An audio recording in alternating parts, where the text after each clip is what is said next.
Dear friends, wherever you are on the face of this very planet, once again, we welcome you this very beautiful evening, Thursday, the 28th of March, in the year of our Most High Elohim 2019. The time now is precisely 2 minutes past 7 p.m. here in the United Kingdom. It is the same number of minutes past the top of the hour in Biafra land and wherever you may be around this very planet Earth. I welcome you, and as I do so, I will encourage you to welcome other people as well, especially those of them who may be interested to participate in our programming this evening but have not been able to do so for one reason or the other. I encourage you to encourage them to go to www.radiobiafra.co. We are also on Facebook, on Radio Biafra page, the official Radio Biafra page. We are on ipob.org.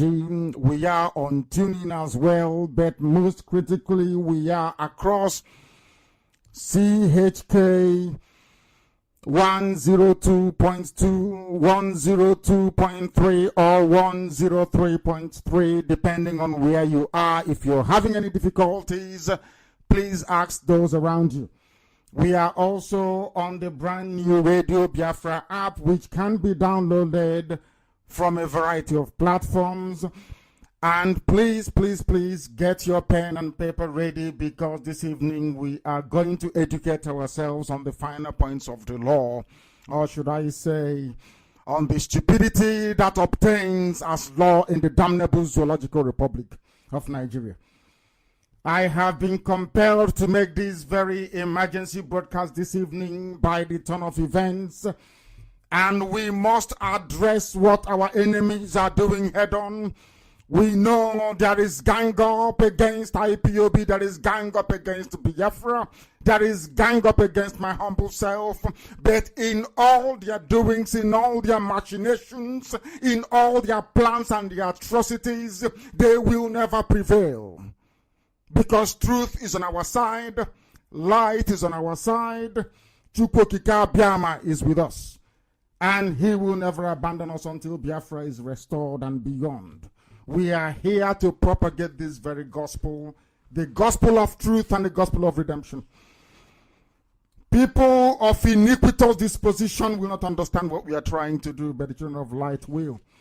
Before we proceed this evening, we must hand over all our proceedings to Chukwokika Biama Purumi, to guide us and to sustain us, and to keep taking us forward, to keep enabling our enemies to continue to disgrace themselves, because what obtained today in the law court is not just a travesty, but it's a slap on the face of those that believes in fairness, in equity, and injustice. But in the zoo called Nigeria, Binta Nyako and her likes have reduced law to a laughable situation. What they have done is to drag themselves down with their Sharia mindset into the gutter. And we are here to help them. Since they want to disgrace themselves abundantly, we are here to help them accomplish that. This is Radio Biafra. It is not a recorded program. We are live and we are direct. And we must call upon Chukwokika Biama to be with us as we proceed this very evening. Chineke na nke pụrụ ime ihe niile, the most high Elohim, Adonai El Shaddai. We are pleased because you always listen to our voice and our supplication, because you have inclined your ear unto us. That is why we call upon you every day that we breathe. The sorrows of death encompass your children. The pains of hell is upon us, those of us who believe very fervently in the restoration of Biafra and truth and in every honesty. At every turn, at every corner, there is trouble, there is sorrow, and there is anguish. But anytime we call upon your mighty name, the Most High, anytime we beckon unto thee to deliver our soul, you always do it.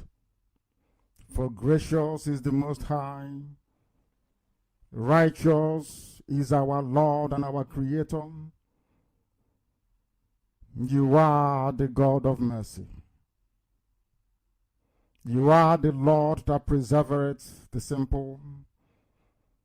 Even though our enemies try to bring us low, you have exalted us over them, because you anointed our head with oil. For our soul shall rest in the knowledge that we are bountiful within the Lord, the Creator of the universe. You have delivered us from the hands of our enemies. You have rescued us from the plans of the wicked. We will walk before thee in the land of the living, in the land of Biafra. And I believe, as we have spoken tonight, that all our enemies, all the enemies of Biafra, will fall and never rise again. For man is vanity. Sometimes we wonder what we shall offer unto thee for all that you have done for us, for all that you have done for IPOB, for all you have done for Biafra. In our pain and in our misery, you have always lifted us up, because we are precious in thy sight, Elohim. For we are your servant. I am your servant. Thou hast, O Elohim, loosed the bounds of the enemy upon us. Biafra will come. We shall offer sacrifices of thanksgiving. We will call upon the name of the Lord, the Most High, Chukwokikabiam. For we shall pay our vows unto thee, for Biafra will be handed up to thee as a sacrifice. This very promise we shall keep. And your people, the children of Biafra, shall rejoice in thee. Before thee we come, before thee we seek mercy, because only you preserveth Israel. Only you can preserve Biafra. May your name be adored, glorified, honored, and exalted now and forevermore, we pray. You say, you say, you say. The program this evening will be very brief, because our enemies are waiting. They are prepared. They have done all they can within their powers to turn justice on its head, but it will not work, and it will never, ever succeed. I have taken this much time to make this broadcast for several reasons. As some of you may know, or those who are very close to me may know, I have been traveling the continent to solidify the alliances we have built over the past few years, while at the same time opening up new alliances for Biafra. I have decided deliberately to take a break from broadcast in order to have the time to reflect on our next course of action and the opportunities that my travels have presented us to advance this struggle forward. My travels have taken me to Brussels, where I held beneficial high-level discussions and succeeded in making a good case for our cause for liberation. From Brussels, I had returned briefly to Britain to retool my next important trip, which I made to the wonderful land of Israel. From there, I returned to the United Kingdom to attend a series of highly classified and important meetings, which concluded this evening. I am also happy to report that all the trips that I had performed, sometimes in the company of my deputy and a few others, paid off significantly in several dimensions, including locating and kitting out our offices in Israel, from which we shall be running the affairs of Biafra from now onwards. That doesn't mean that our world headquarters in Germany is shut down. It remains viable and open. But the bulk of the work we are going to do will come from our offices in Israel. We are grateful eternally to all that have contributed in no small measure in making our progress so far possible. May Chukwu Okike Abiama bless all of you now and forevermore. Now to the substance of this very broadcast.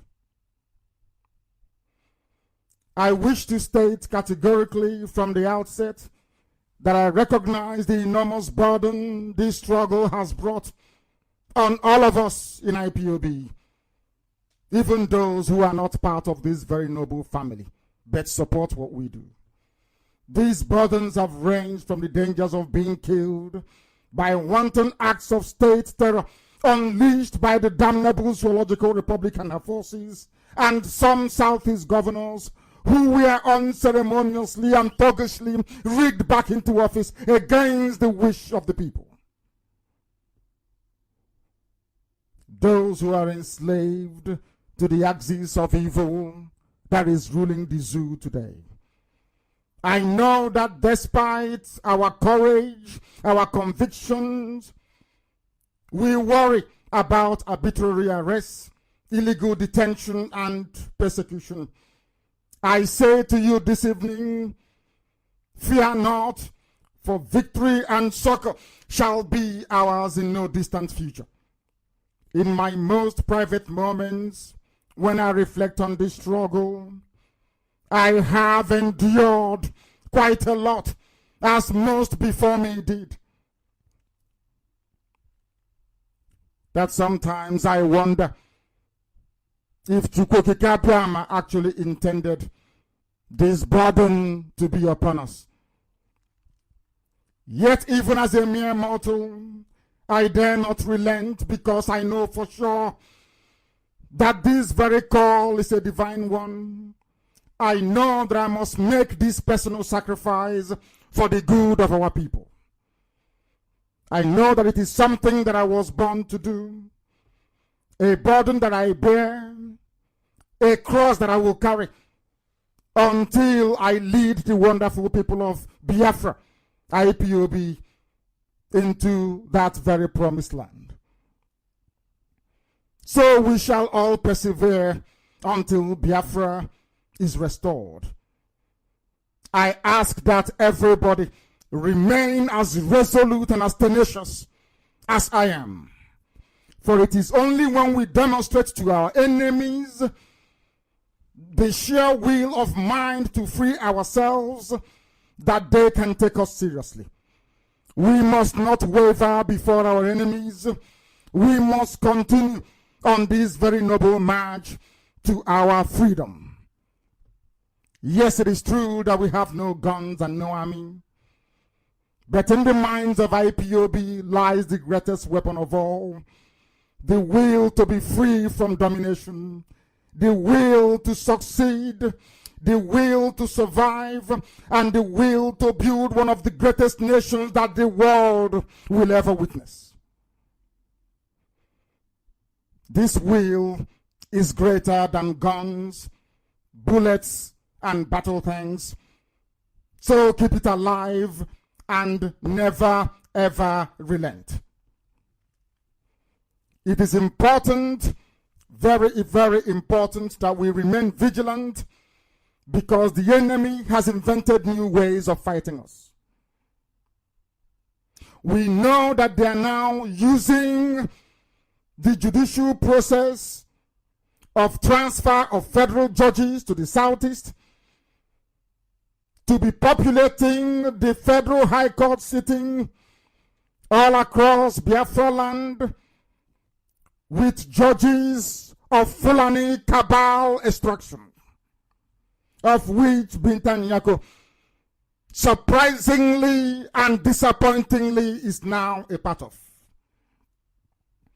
There is also a Fulani High Court judge in Enugu who has been railroading our people through show trials. He started by revoking the bail of IPOB family members and in some instances increasing it to excessive conditions. This was what exactly Binta Nyako did this very day. While our lawyers are fighting this within the limits of the weak Nigerian judiciary, we have instructed our international lawyers to take up this new twist with the international legal and diplomatic order.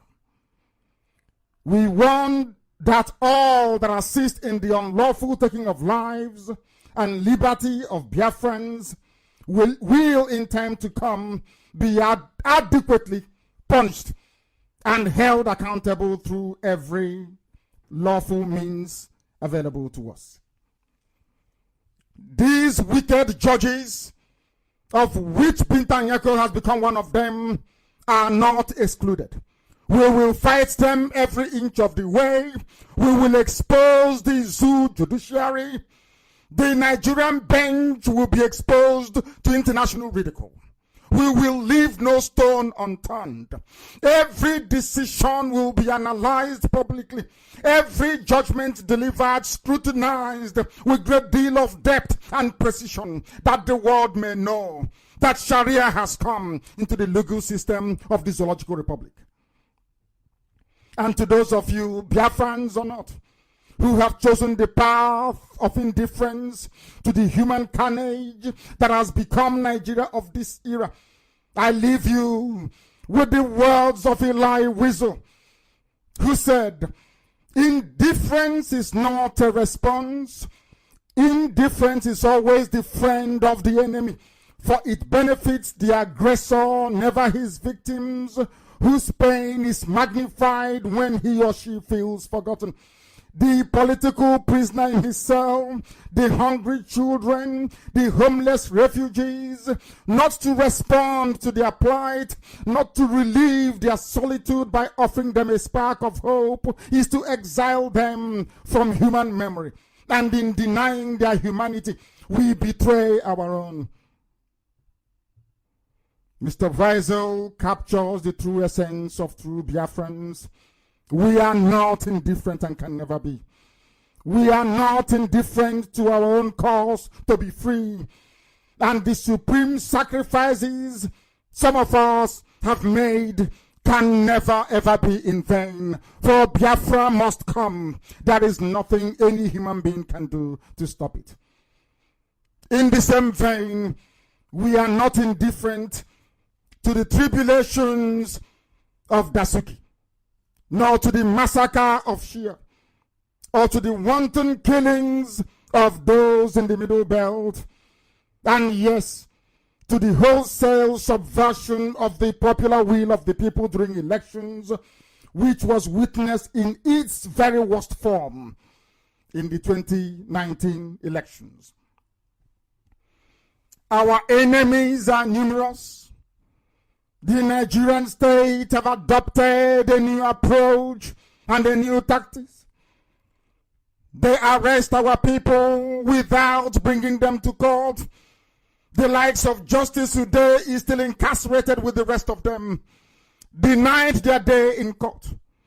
They continue to torture, to humiliate, and to kill our people indiscriminately. We make these announcements on a regular basis. Not that the conscience of mankind may be pricked to do something, but that they may know that a day will come when the tide of the anger of the people can no longer be held back by the brutality of a failing state. At the court of Binta Nyako, they have decided to do their very worst. They have proceeded to issue a bench warrant against me without investigating the circumstances surrounding my non-appearance in their kangaroo court. The events that took place in my compound on the 14th of September of 2017, they are hoping with this very ridiculous announcement today to sweep that under the carpet because of a very compelling evidence given by one of those being tried with me yesterday, because of the torture that we endured at the hands of these vagabonds, because of the way they subverted their own laws. Binta Nyako felt that the only way she can reclaim the headline is by going for the obvious, by revoking my bail, which is against the law. She did not want to hear the case against the Nigerian army.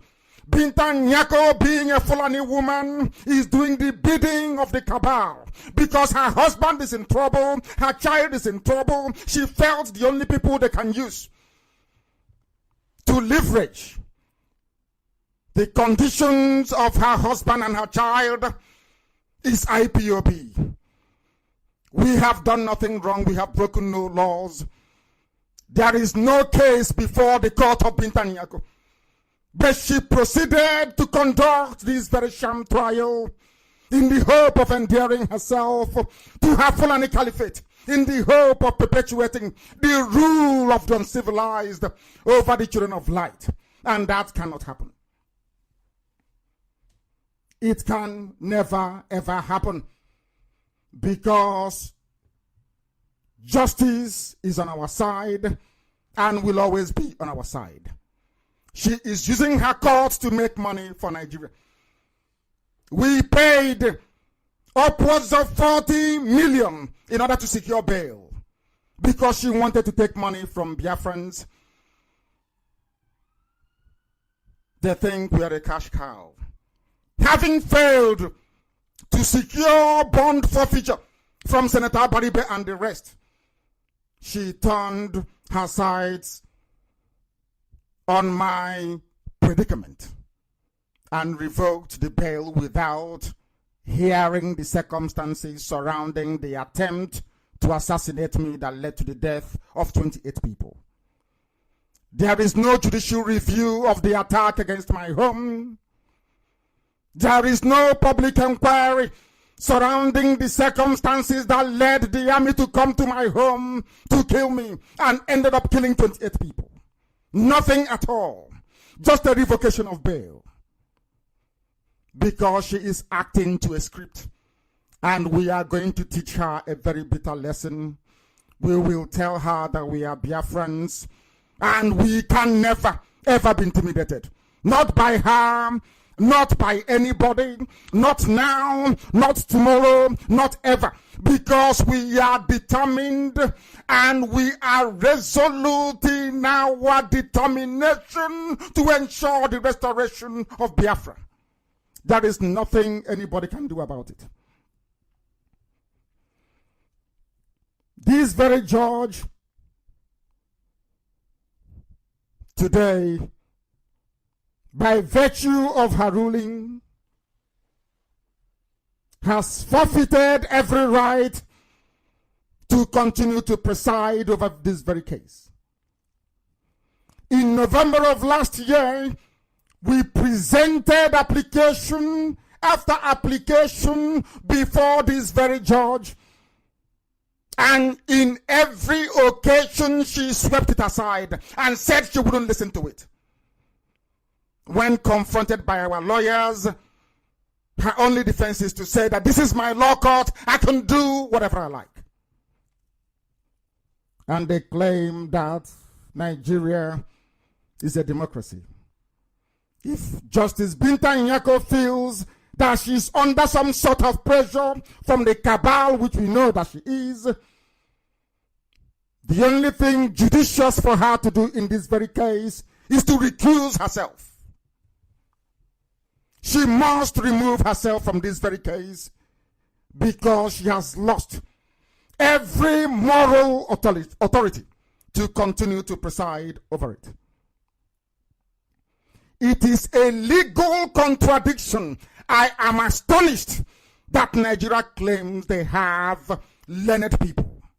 But unfortunately, a majority of them do not know anything. What do you expect in a country where a Sharia judge is the Chief Justice of the Federation? Anybody with any shred of common sense will tell you this, that it is a legal contradiction to revoke bail after deferring the issue of forfeiture of the bail bonds posted by my shorties. It is a travesty of justice, something that's never happened before. Binta Nyako sets her rules as she gets into her court. This is what has been happening. A lot of Biafrans do not know this, but we must make it abundantly clear that the agitation for Biafra restoration is under immense attack by forces powerful enough and determined enough to derail it. But we will not let them, because Chukwokika Biama is with us. Chukwokika Biama is by our side, and we are going to triumph. If you know Binta Nyako very well, you must ask her the following questions. Why was it that application after application, precisely dealing with the circumstances surrounding the invasion of my house that led to the death of 28 people, were never entertained by your court? How can you proceed to issue a bench warrant without any hearing? How is that possible? How is it possible for you to give every leeway to the prosecution whenever they demand or request it? But in our case, you have refused to entertain the numerous applications we brought before your court. Why are you conducting the persecution of Biafrans? If you do not retrace your steps, you will suffer immensely for this very sham trial that you are presiding over, because there is no case before you. The world doesn't know this, but I will tell them tonight. We are being charged with secession, and there is nothing like secession as a crime in the law books of the damnable Zoological Republic. We have broken no laws. We have done nothing wrong. And because of that, this sham trial must be discontinued. You cannot stop me from doing this very work that Chukwokika Biama has determined.